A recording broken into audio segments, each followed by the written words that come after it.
ईश्वर हर दिन हमारी राहों से गुजरते हैं, लेकिन सवाल ये है कि क्या हम उन्हें पहचान पाते हैं?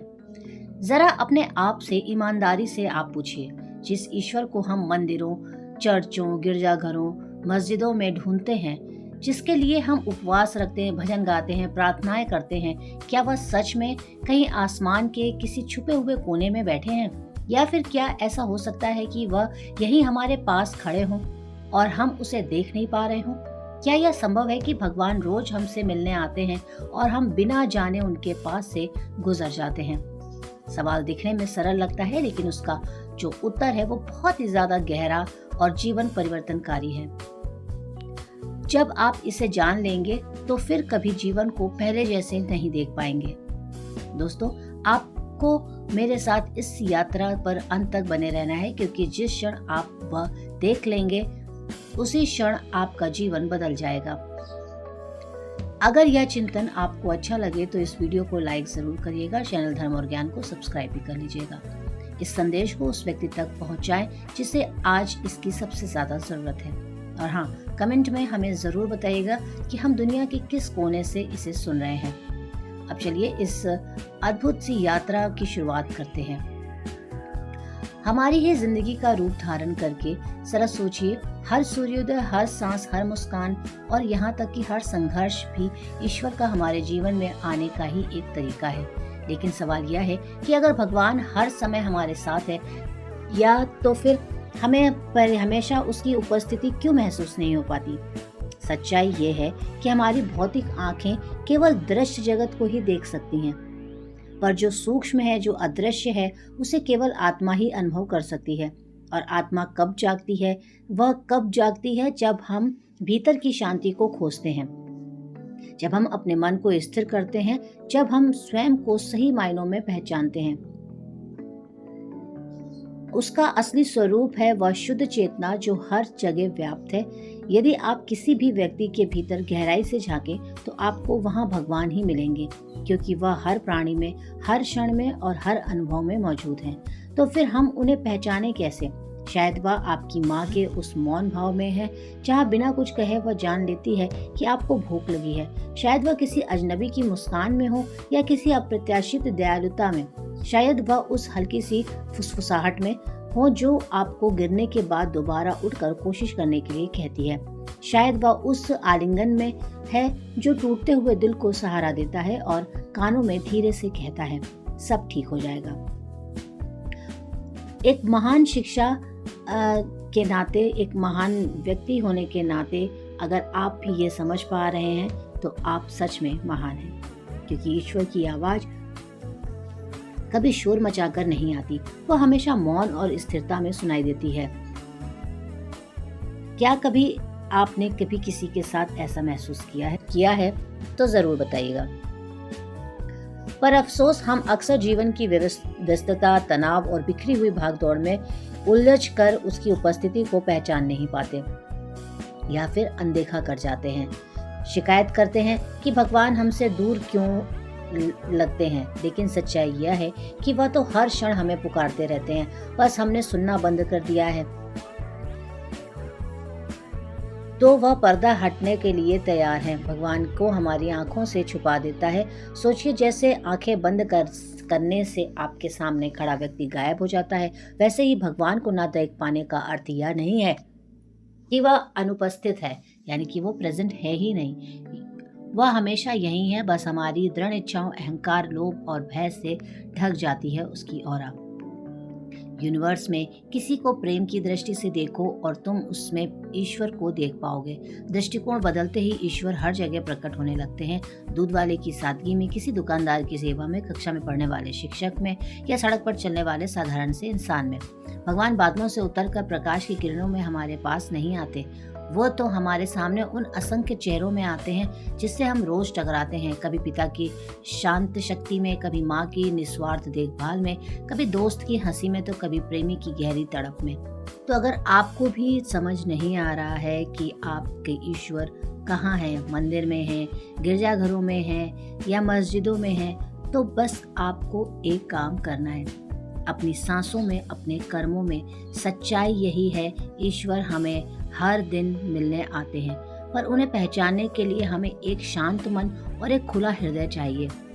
अंतिम प्रश्न यह है कि अगर ईश्वर सचमुच हर दिन आपसे मिलने आते हैं तो क्या आप उनसे मिलने के लिए तैयार हैं?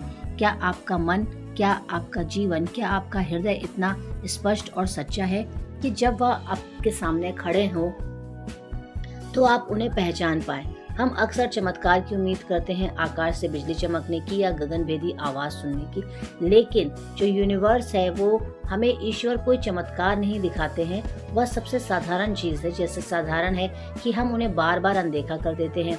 ईश्वर उस माँ की तरह है जो चुपचाप आपके लिए भोजन बनाती है बिना धन्यवाद मांगे। वह उस पिता की तरह है जो दर्द सहकर भी आपका मार्गदर्शन करते हैं। वह उस मित्र की तरह है जो आपकी पीड़ा को बिना कुछ सुने समझ लेते हैं, लेकिन हम भागदौड़ में इतने उलझ जाते हैं, तनाव में, कि हमें कुछ भी समझ नहीं आता है। लेकिन हम यह मान लेते हैं कि ईश्वर केवल कठोर साधनाओं से, कठिन व्रतों से, असंख्य प्रार्थनाओं से या फिर पवित्र स्थलों की तीर्थ यात्रा से ही मिल सकते हैं। यूनिवर्स हमें कहता है कि ईश्वर आपको आपके अंदर ही मिल जाएगा।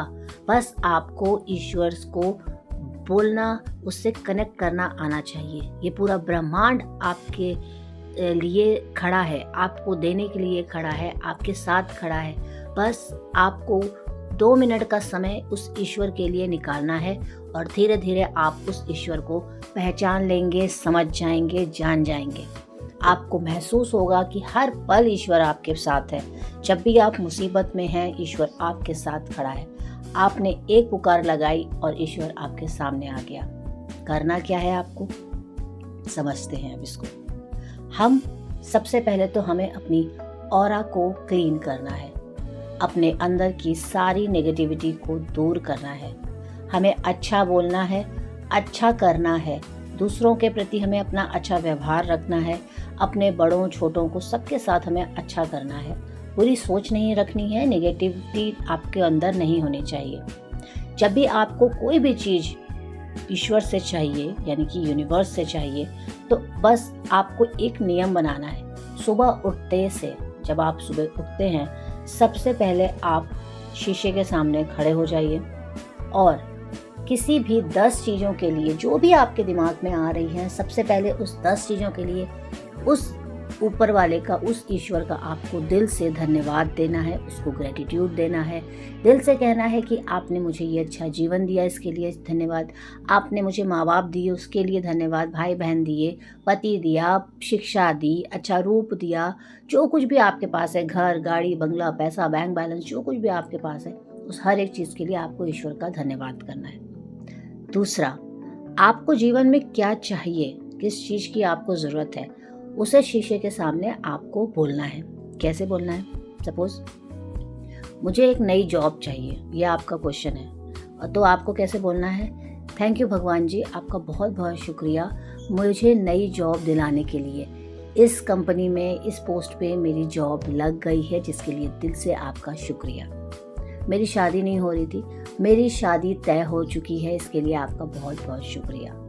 पढ़ाई में आप कमज़ोर हैं, पढ़ाई में अच्छा होना चाहते हैं, क्लास में टॉप करना चाहते हैं, एग्ज़ाम में पास होना चाहते हैं, आपको पैसा चाहिए। आज की ज़िंदगी में सबको पैसा चाहिए। आप क्या करेंगे? आप शीशे के सामने खड़े हो जाएंगे और मैनिफेस्ट करेंगे, चारों दिशाओं से, बिना मेहनत के, बिना किसी एफर्ट के, मेरे पास 50,000, 1 लाख, 2 लाख, 5 लाख, जितना भी आपको चाहिए, उतना पैसा, उतना अमाउंट मेरे पास आ रहा है या आ गया है। Thank you universe, I am very healthy, I am wealthy. आपको जो चीज़ भी चाहिए, I have good health, prosperity, abundance, जो कुछ भी चाहिए आपको, मनी, हैप्पीनेस, गुड रिलेशन, एक चीज़ आपको मिरर के सामने अपनी बोल देनी है, जो भी लाइफ में चाहिए। आप यकीन मानिए, आप 7 दिन इस रिचुअल को करके देखिए। 8वें दिन आप मुझे यहाँ पे आके कमेंट करके बताइएगा कि आपकी लाइफ में क्या पॉजिटिव चेंजेस आए हैं इसे करने से। क्या आपको महसूस होने लगा है कि सच में ईश्वर आपके साथ है, आपके पास है, आप जो कुछ भी बोलते हैं वो आपकी सुनता है और बदले में उसे पूरा करता है। बस आपका जो बिलीफ सिस्टम है जो आपको बिलीव करने की क्षमता है वो इतनी स्ट्रांग होनी चाहिए कि आपको ऊपर वाले पे पूरा भरोसा होना चाहिए कि नहीं, मुझे तो ये मिलेगा ही मिलेगा, मेरे पास ये है। मैं 1 लाख रुपए महीना कमाता हूँ या मैं 5 लाख रुपए महीना कमाता हूँ, मेरे पास पैसा आ रहा है, ऑलरेडी मेरे पास है, मेरी जॉब लग गई है, मेरी शादी हो गई है, मैंने एग्ज़ाम क्लियर कर लिया है, मैं डॉक्टर बन गया हूँ। ये आपको, जितना आपका बिलीफ सिस्टम स्ट्रांग होगा, ईश्वर आपसे बहुत जल्दी, ये यूनिवर्स आपसे कनेक्ट होगा और यूनिवर्स अपनी पूरी ताकत से आपको, आप जो भी आप मांग रहे होंगे वो आपको देगा।